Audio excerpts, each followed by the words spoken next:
المزرعة دي فيها كل المميزات اللي بتدور عليها.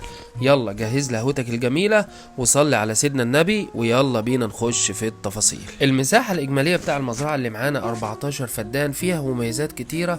أول ميزة إنها على طريق أسفلت رئيسي، وسور محاط بالمزرعة، وكل مرافق الدولة موجودة من مية شرب وعدادات كهرباء، بخلاف المرافق الخاصة.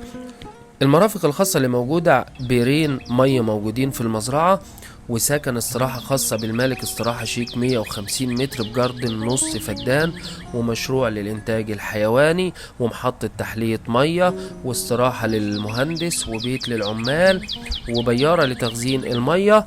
وكمان عندك محطة تحلية مية كبيرة جدا، ومجزر موجود في المزرعة، وأكتر من 100 نخلة، ومكان مخصص لزراعة البرسيم. لما بتخش المزرعة بتلاقي طريق في منتصف المزرعة مزروع نخل، طريق شيك جدا، بيوديك على مشروع الانتاج الحيواني، وبيدخلك على الاستراحة الخاصة بالمالك اللي هي 150 متر مكيفة، فيها 3 غرف ومطبخ وريسبشن وتراس خارجي. وعندك نص فدان قدام السكن الخاص بتاع المالك، ممكن تزرع فيه كل الفواكه اللي انت محتاجها والخضار بتاع البيت. هنخش الاستراحة وهوريها لكم من جوه بالتفصيل، ولكن في آخر الفيديو، لأن في مميزات كتيرة برضو مهمة. خلينا نشوفها الأول مع بعض وبعد كده نرجع للاستراحة. كمان عندنا مشروع للإنتاج الحيواني موجود في المزرعة. المشروع ده بيشيل 250 راس، يعني تقدر تستثمر، يبقى عندك مشروع حيواني في المزرعة، مشروع كبير بيشيل 250 راس. ضيف عليهم ان موجود مخازن للعلف والسلاج بتخدم على المشروع عبارة عن 3 ملاعب موجودين في المزرعة، ومعاهم عنبر كمان مغطى، ممكن نستخدمه للتربية معاهم، يبقى نزود العدد، او ممكن نستخدمه كعنبر للعزل. والجميل كمان في المشروع ده ان المميزات اللي في المزرعة او المرافق اللي بتخدم على المشروع موجودة. يعني مية الحنفية موجودة، لو عاوز تشرب الحيوانات اللي موجودة والمواشي مية الحنفية موجودة. عاوز تشربهم كمان من محطة التحلية اللي موجودة، هتشربهم من محطة التحلية، وده ميزة موجودة معك. وكمان في ميزة اكبر من كده، ان انت لو عاوز توسع المشروع بتاعك بتاع الانتاج الحيواني تخليه اكتر من 250 راس، متاح. المزرعة بتاعتنا ما شاء الله كبيرة، 14 فدان. عندك جنب المشروع ده مساحة تاني واسعة كبيرة. كل المساحات اللي موجودة دي بتخدم على المشروع اللي معانا، يعني مشروع استثماري موجود معاك، بخلاف الزراعات اللي انت ممكن تزرعها في المزرعة وتستثمرها. ضيف عليهم حظاير الطيور اللي موجودة، منطقة موجودة الملك عاملها اكتر من 1500 متر موجودة في المزرعة، عاملها حظاير مختلفة لتربية الطيور الخاصة بيه، ايش تربية حمام وتربية بط وتربية فراخ، حظاير موجودة كتير.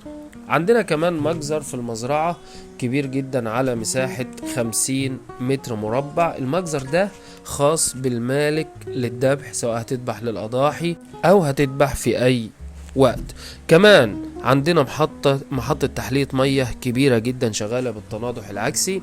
المحطة دي قدرتها في الساعة 10 متر مكعب في كل ساعة، وبيارة طولها 40 متر في عرض 3 متر. البيارة دي محطة التحلية بترمي فيها خزين المية اللي موجودة. كمان ممكن تستغلها في تربية الأسماك لو انت حابب، ولو عاوز تعمل مشروع كمان لتربية الأسماك متاح، المساحات الواسعة موجودة في المكان. وكمان ضيف بقى عليهم الاستراحات اللي موجودة للعمال.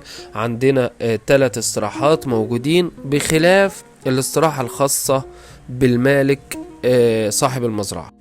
والمخازن اللي موجودة كمان لتخزين الأسمدة العضوية وتخزين المعدات اللي موجود في المزرعة. الكهرباء بتاعة الدولة، عندنا بيرين مية موجودين في المزرعة. الملوحة اللي موجودة بير ملوحته 700 وبير ملوحته 900.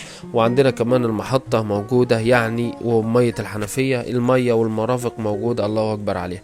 هنخش نشوف بقى مع بعض كده جودة تشطيب الاستراحة الخاصة بالمالك. تشطيب كويس، تشطيب يعني كويس، ما مش محتاج اي تعديلات. كمان الاستراحة بتاعتنا مكيفة، الملكية ملكية نهائية، عقد من محافظة البحيرة.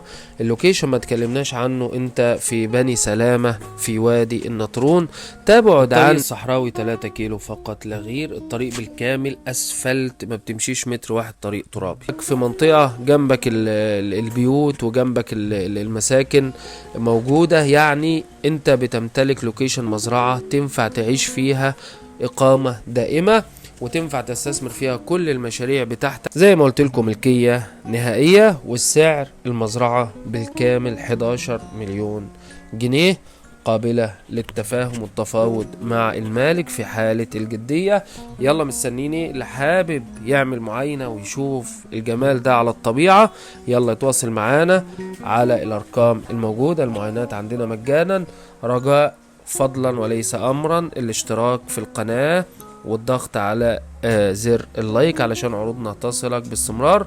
في النهاية أنا ببلغكم تحياتي وتقديري، إحنا شركة سفنكس للتسويق العقاري، والسلام عليكم ورحمة الله وبركاته.